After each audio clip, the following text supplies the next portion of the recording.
Sekarang izinkan saya memaparkan mekanisme yang akan mulai tahun 2024.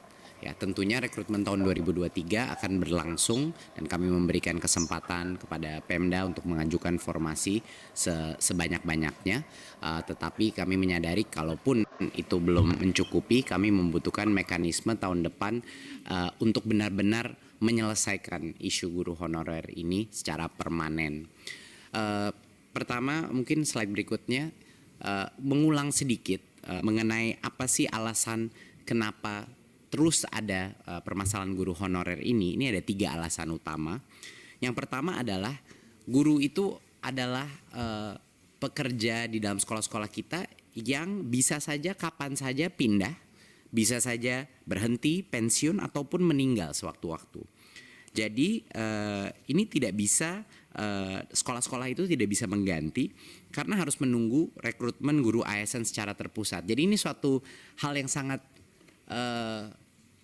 sedikit berbeda ya, di mana di siklus di sekolah itu ada kebutuhan guru yang real time yang terjadi secara berkala, tetapi rekrutmen guru itu dilakukan secara gelondongan per tahun. Jadi ini menurut kita suatu masalah yang akan selalu menyebabkan kebutuhan guru secara tiba-tiba di dalam sekolah yang ujung-ujungnya pasti akan terpaksa merekrut honorer misalnya. Dan ini harus kita selesaikan dengan mekanisme. Permasalahan kedua adalah perekrutan ini dilakukan secara terpusat karena adanya kekhawatiran bahwa jumlah dan kompetensi guru itu tidak sesuai kebutuhan. Dan sebenarnya kalau kita sudah punya data dari setiap sekolah, seharusnya yang mengerti kebutuhan rekrutmen itu harusnya kembali lagi kepada sekolah. Mereka yang membutuhkan, dan tentunya pemerintah pusat dan Pemda bisa mengawasi berdasarkan jumlah murid dan jumlah kapasitas berapa sih sebenarnya guru yang dibutuhkan di masing-masing sekolah. Nah, karena perekrutan ini dilakukan pusat, makanya terjadi siklus-siklus yang tidak sinkron dengan masing-masing sekolah. Dan permasalahan ketiga tentunya yang sudah kita alami beberapa kali adalah Pemda tidak mengajukan formasi guru ASN yang sesuai dengan kebutuhan yang data dari pusat gitu. Dari jumlah murid, data dari Dapodik, karena berbagai macam alasan. Jadi ketiga permasalahan ini mendorong pemerintah pusat untuk mencari solusi. Dan alhamdulillah setelah kira-kira 6 bulan diskusi bolak-balik di antara 4 kementerian, Kemendikbudristek, Kemenq, Kemdagri, dan Kemenpan-RB, kami akhirnya sudah merucut kepada suatu solusi. Harapannya ini menjadi solusi permanen yang akan diimplementasi di tahun 2024. Ada 3 pilar daripada solusi permanen ini. Yang pertama adalah konsep marketplace untuk guru, ya, konsep talent pool untuk guru, di mana akan ada suatu tempat di mana semua guru-guru yang boleh mengajar masuk ke dalam suatu database yang bisa diakses oleh semua sekolah di Indonesia. Pilar kedua adalah pola perekrutan yang tadinya itu dilakukan secara centralized di pusat, yang sekarang akan diubah menjadi real time. Perekrutan itu dilakukan langsung oleh sekolah, jadi mereka bisa melakukannya kapan aja. Dan yang ketiga adalah memastikan bahwa kalaupun kita sudah membuat suatu marketplace atau bisa dibilang pasar talenta untuk setiap sekolah, tetap saja pasti akan ada sekolah-sekolah yang kebutuhan guru dan tidak ada guru-guru yang ingin diposisikan di sekolah itu. Jadi itu adalah masalah ketiga kita, dan solusi kita adalah merubah sistem insentif untuk memastikan bahwa sekolah-sekolah di mana tidak ada minat untuk mengajar itu benar-benar terisi. Jadi ini 3 pilar solusi kita Bapak Ibu. Sekarang kita masuk kepada pilar yang pertama dulu mengenai marketplace untuk guru ini. Marketplace untuk guru adalah suatu database yang nanti akan didukung secara teknologi, di mana semua sekolah ini bisa nanti mengakses siapa sih saja yang bisa menjadi guru dan siapa yang saya mau undang untuk menjadi guru di sekolah saya. Siapa aja yang akan masuk ke dalam marketplace ini? Yang pertama adalah guru-guru honorer yang sudah lulus seleksi. ya, mereka yang mengikuti seleksi untuk menjadi calon guru ASN. Nah, seleksi ini pas mereka sudah lulus, itu pasti grade, mereka akan masuk ke dalam database ini. Yang kedua yang akan masuk marketplace ini, pool talenta ini adalah lulusan PPG Prajabatan. Ini guru-guru baru yang sudah lulus PPG dan mereka akan juga masuk ke dalam marketplace terintegrasi ini, ya. Dan juga semua guru honorer yang lulus seleksi dan lulusan PPG Prajabatan ini bisa mendaftarkan diri dalam marketplace, dan kita tahu bahwa karena kriterianya sudah ketat, semua guru atau calon guru yang masuk ke dalam marketplace ini sudah berhak untuk mengajar, ya, di sekolah-sekolah kita.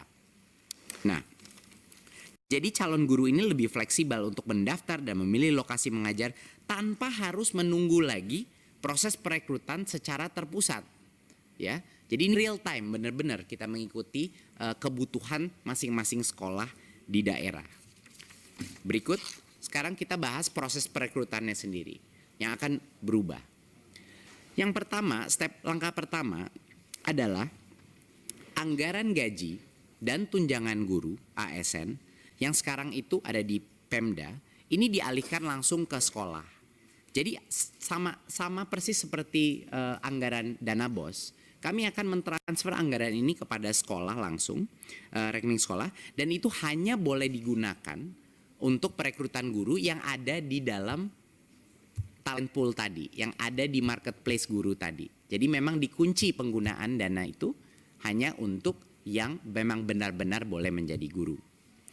Dan yang kedua adalah sekolah sekarang bisa merekrut guru ASN kapan saja, tidak perlu menunggu siklus perekrutan. Kapan saja mereka bisa merekrut, menawarkan posisi mereka, asal itu mengikuti formasi yang saat ini ditentukan oleh, yang kedepannya tahun 2024 akan ditentukan oleh pemerintah pusat berdasarkan semua data dari Dapodik dan data source lainnya, ya. Tapi ini bersifat dinamis, setiap tahun tergantung, kalau jumlah siswa berubah, formasi akan berubah dan selainnya. Jadi ini perubahan yang cukup besar, seperti yang kami sudah bilang dalam beberapa raker sebelumnya. Kalau memang kita menyadari bahwa formasi dari daerah tidak akan mencukupi menutupi kebutuhan guru kita, formasi itu pun sekarang rencananya akan ditentukan oleh pusat berdasarkan data Dapodik, ya, dan data-data lain, ya. Step ketiga adalah langsung setelah semua talenta pool itu sudah jadi dan sekolah bisa mengakses, anggaran sudah ditransfer ke sekolah, perekrutan itu dilakukan melalui platform teknologi ini. Jadi setiap sekolah, setiap kepala sekolah bisa memastikan untuk merekrut guru yang berkompetensi, dan ini dikunci. Sekali lagi, ini yang penting, kita kan mau mengatasi masalah honorer ini secara permanen, Bapak Ibu. Artinya dana yang ditransfer ke sekolah itu hanya boleh diberikan kepada calon-calon guru yang ada di dalam database tersebut. Di luar itu tidak boleh dilakukan transfer. Ya, di luar itu akan ada pelanggaran, sehingga dengan adanya sistem marketplace seperti ini tidak ada lagi opsi untuk menggunakan anggaran untuk bisa merekrut guru honorer lagi karena sudah ada marketplace terbuka. Ya, jadi kita tidak menciptakan masalah di masa depan, Bapak Ibu. Nah, dan kalau seorang calon guru tadi, misalnya guru yang lolos passing grade, ya, sudah direkrut oleh sekolah, confirm, maka otomatis dia akan diangkat sebagai ASN, otomatis menjadi P3K, ya. Jadi ini mekanisme yang sangat efisien gitu. Pada saat ada posisi terbuka, karena kan saat ini Bapak Ibu permasalahannya adalah banyak guru mengekspektasi kalau lolos passing grade artinya dia menjadi P3K. Itu kan tidak benar sebenarnya. Ini masalah komunikasi juga, bahwa sebenarnya lolos passing grade artinya dia punya kesempatan menjadi P3K kalau ada formasi yang akan menerima mereka gitu. Nah, ini adalah hal yang sekarang secara otomatis kalau sekolah itu akhirnya setuju, oke, ini saya mau calon guru ini dan calon gurunya menerima, ya, langsung secara otomatis status ASN-nya menjadi valid, dia menjadi P3K di sekolah tersebut. Dan pembayaran guru ASN menggunakan sistem pembelajaran sekolah. Seperti yang kita bilang tadi, dikunci, hanya guru pada roster sekolah yang dibayar dengan sistem, tidak ada lagi guru honorer yang dibayar seadanya. Nah, Jadi ini adalah sistem ini dan didukung dengan teknologi. Satu-satunya cara Bapak Ibu untuk menghentikan perekrutan guru honorer baru, tetapi memberikan kesempatan maksimal bagi semua sekolah untuk memenuhi kebutuhannya tanpa menunggu siklus perekrutan pusat. Jadi kami memberikan kemerdekaan dan otonomi kembali kepada sekolah untuk melakukan perekrutan ini. Berikut. Oke. Nah, sekarang adalah bagaimana masalahnya di sekolah-sekolah yang sudah lama mencari guru tapi tetap aja tidak ada. Tentunya marketplace tidak cukup karena dengan marketplace pasar bebas pun pasti banyak guru yang tidak mau ditempatkan di